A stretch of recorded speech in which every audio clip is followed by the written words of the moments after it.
அதிபர் பங்கேற்ற வாஷிங்டன் வெள்ளை மாளிகை விருந்து நிகழ்வுள்ள மர்ம நபர் துப்பாக்கி சூடு நடத்தியது பெரும் பரபரப்பை ஏற்படுத்தியது. இந்நிலையில் தாக்குதலில் ஈடுபட்ட நபர் குறித்து அதிர்ச்சிக்குரிய தகவல்கள் வெளியாகியுள்ளன.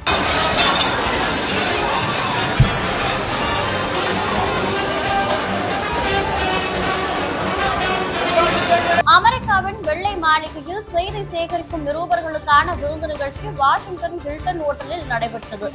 இந்த நிகழ்ச்சியில் அதிபர் டிரம்ப், அவரது மனைவி மெலனியா மற்றும் துணை அதிபர் பென்ஸ் பங்கேற்றிருந்தனர். அப்போது அங்கு திடீரென புகுந்த மர்ம நபர் துப்பாக்கி சூடு நடத்தினார்.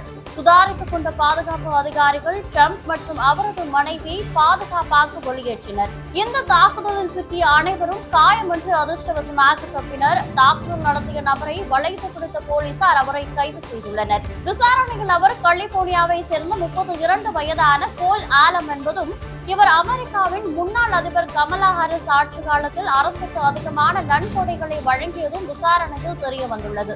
இவர் குறித்து பேசிய அதிபர் டொனால்டு டிரம்ப், தாக்குதல் நடத்திய நபர் விரைந்து கைது செய்யப்பட்டுள்ளார் என்றும், அவர் மனநோயாளி போல் தெரிகிறார் என்றும் கூறினார். மேலும் அந்த நபரின் புகைப்படத்தை தனது சமூக வலைதள பக்கத்திலும் டிரம்ப் வெளியிட்டுள்ளார்.